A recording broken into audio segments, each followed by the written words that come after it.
Assalamualaikum warahmatullahi wabarakatuh. Perkenalkan, nama saya Risma dengan NIM 2490031861 dari Prodi Hukum semester 1 Fakultas Hukum dari Universitas UMPR. Video ini bertujuan untuk memenuhi tugas dari mata kuliah pengantar ilmu hukum. Nah, kesempatan ini saya ingin menyampaikan hasil analisa saya terhadap suatu kasus yang sempat menghebohkan warga TikTok, dan kasus ini pula banyak menuai banyak opini dari berbagai kalangan. Nah, kasus tersebut adalah percobaan perampokan di rumah selebgram Michael Randy. Pelaku perampokan ternyata tetangganya sendiri, memasuki rumah Randy dengan tujuan mengambil barang-barang berharga. Randy sempat melakukan perlawanan hingga mengalami luka di tangan saat menahan senjata tajam yang diarahkan ke lehernya. Meskipun perampok berhasil digagalkan, insiden ini membuat Randy sangat khawatir, terutama karena istrinya yang pada saat itu sedang hamil mengalami syok juga. Kejadian ini pun mencuat beberapa aspek penting untuk diulas. Insiden ini menyoroti kerentanan selebritas media sosial terhadap kejahatan, pentingnya keamanan rumah, dan dampak keterbukaan informasi di era digital. Hasil analisis ini akan mengulas fakta-fakta penting, potensi tindakan hukum, serta solusi yang relevan dalam konteks keamanan dalam hukum.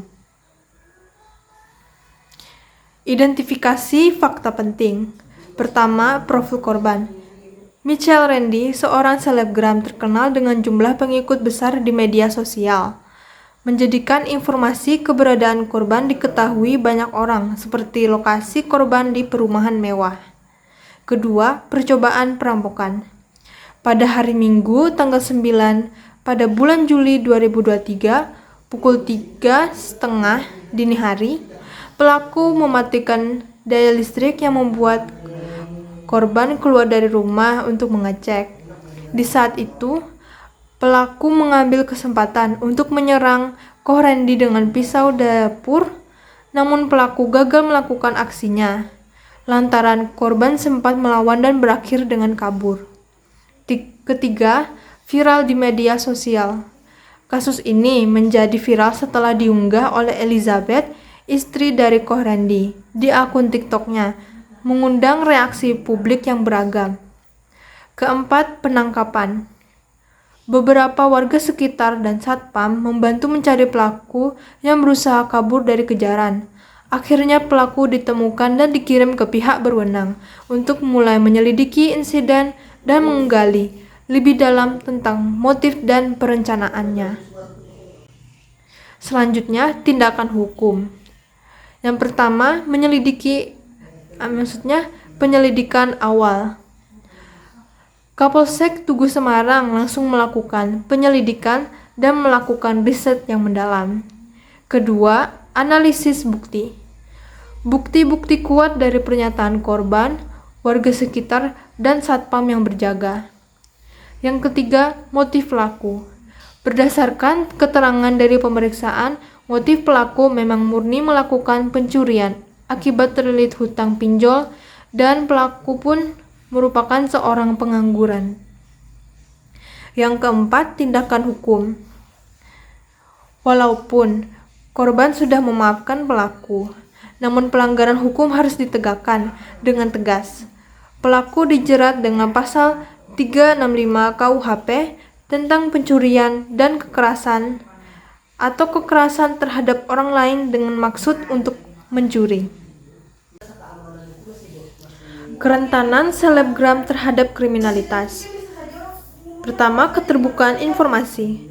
Selebritas media sosial sering tidak sadar bahwa kebiasaan membagi lokasi atau informasi pribadi bisa menempatkan mereka dalam bahaya. Kedua, pemantauan oleh penjahat.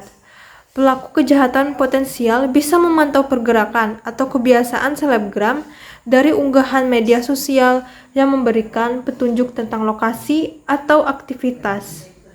Ketiga, risiko keamanan.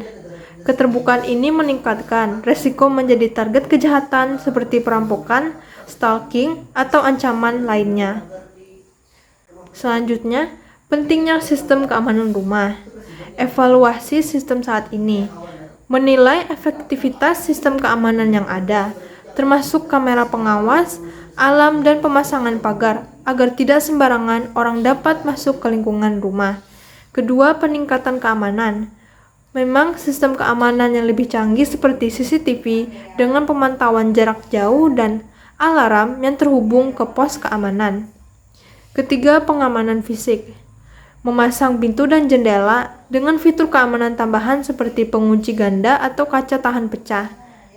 Keempat, pertimbangan pengamanan pribadi. Jika diperlukan, mempertimbangkan penggunaan jasa pengamanan pribadi untuk perlindungan tambahan. Selanjutnya, meningkatkan kesadaran keamanan di media sosial. Privasi informasi. Berhati-hati dalam membagikan lokasi atau informasi yang bisa menempatkan diri dalam bahaya. Kedua, penundaan postingan. Menghindari postingan foto secara real time saat berada di lokasi tertentu. Ketiga, pengaturan privasi. Menggunakan fitur privasi di media sosial untuk membatasi akses ke informasi pribadi. Yang terakhir, konten selektif. Membantu atau membuat konten yang lebih bersifat privasi, tanpa perlu mengekspos kehidupan sehari-hari secara mendetail. Selanjutnya, solusi agar kejahatan tidak terulang. Baik, berdasarkan dari motif dan latar belakang pelaku. Memiliki banyak hutang sampai berani berbuat tindakan kriminal. Hutang seperti pinjaman online dan pengangguran menggambarkan tantangan ekonomi yang dihadapi banyak orang. Solusi yang dapat diusulkan mencakup 1. Edukasi finansial. Masyarakat perlu diberikan pemahaman mengenai manajemen keuangan, seperti cara mengelola pendapatan, pengeluaran, serta bagaimana menggunakan pinjaman dengan baik.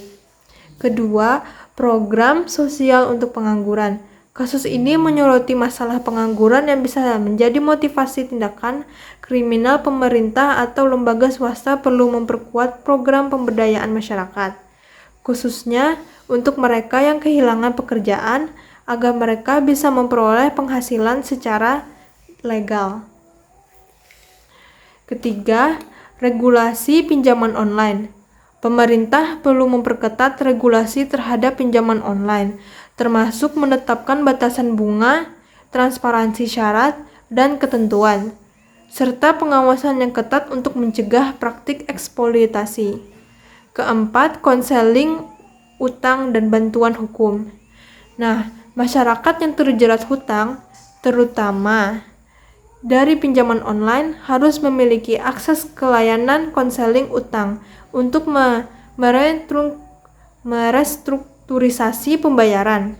Selain itu, bantuan hukum bisa membantu melindungi hak-hak mereka dari lembaga pinjaman yang bertindak tidak etis. Kesimpulan dan langkah ke depan. Dari keamanan rumah, tindakan yang seharusnya dilakukan adalah tingkatkan sistem keamanan dan pertimbangkan pengamanan tambahan.